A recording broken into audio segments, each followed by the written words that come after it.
Hello दोस्तों, welcome back to my new videos. Questions आज profit loss है, जिसमें 3 क्वेश्चन डिफरेंट टाइप से प्रॉफिट लॉस के, जिसको हम आज सॉल्व करेंगे।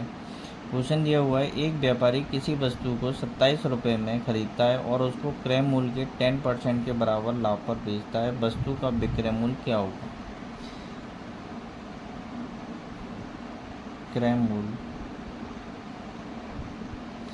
विक्रय मूल्य के 11% प्रॉफिट, यानी 11% प्रॉफिट किसको बेचेगा? जब विक्रय मूल्य कितना होगा, उससे एक ज़्यादा होगा।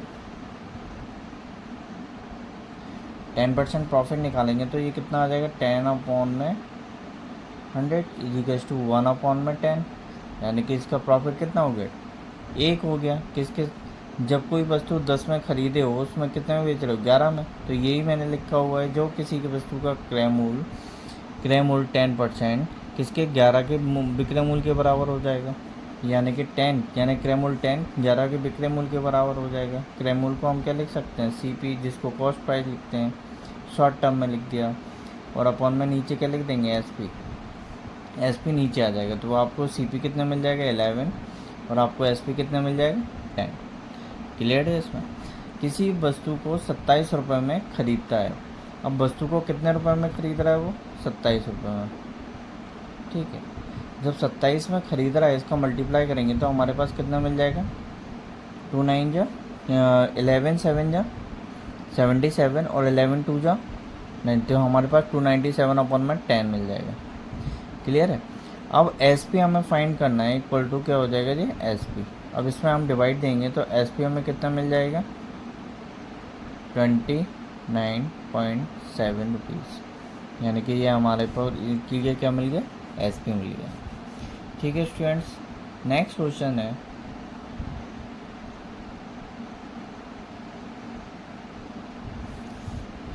समान क्रय मूल्य वाली 14 घड़ियों को 145 रुपये घड़ी प्रति घड़ी बेचने पर 4 घड़ियों के क्रय मूल्य के बराबर लाभ होता है, तो वस्तु का क्रय मूल्य होगा।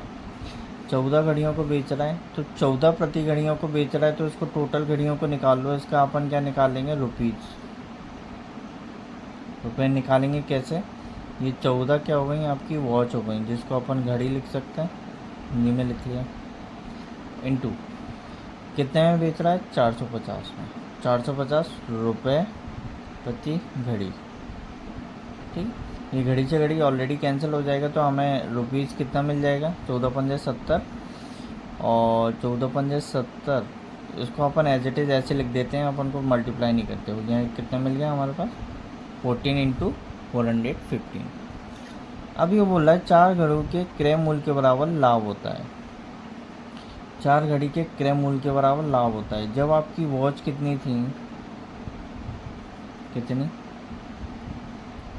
4, और कितनी घड़ियाँ हैं? 14, यानी कि इसको आप क्या कर रहे हो? 4 घड़ी के विक्रय मूल्य के, मतलब हो गया अपन को 14 है, तो हमें प्रॉफिट कितने का हो रहा है? 18 का, यानी कि प्रॉफिट 18 का हो रहा है, तो CP हमारा कितने का हो जाएगा? यहाँ साइड में लिख लेते हैं CP। यहाँ CP कितना हो जाएगा? CP equals to 14, CP into 14 equals to SP हमें कितना मिल जाएगा? इंटू में 18।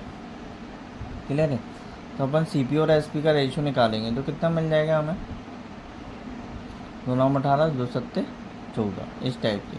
SP की वैल्यू हमें कितनी मिल जाएगी? इसमें 4 घड़ियों के विक्रय मूल्य के बराबर निकालेंगे तो कितनी मिलेगी हमें? 18 मिल गया। 18, इसका डिवाइड दिया 2 7 14, 2 9 18, फिर 9 से डिवाइड दे दिया तो कितना आ जाएगा? 9 5 = 15। 7 का मल्टीप्लाई दिया तो हमें क्या मिल जाएगा? इसका SP equals to 7 × 50 equal to 350। ये हमारा आंसर हो जाएगा। क्लियर है? नेक्स्ट क्वेश्चन दिया हुआ है,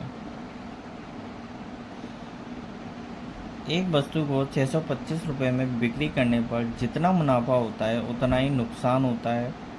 जितना मुनाफा हो रहा है, तो हम इसको लिख सकते हैं, किसी वस्तु को बिक्री करने पर मुनाफा हो रहा है, तो कितना हो जाएगा हमारे पास मुनाफा?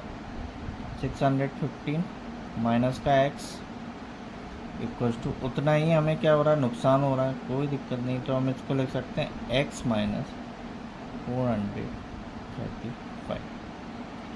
ठीक, इसमें अपोजिट चलता है। 430 यानी कि बिक्री करने पर हमें क्या मिल रहा है, नुकसान हो रहा है। तो हम मैंने क्या कर लिया, नुकसान में माइनस कर दिया और वो संख्या मैंने बाद में लिख दी।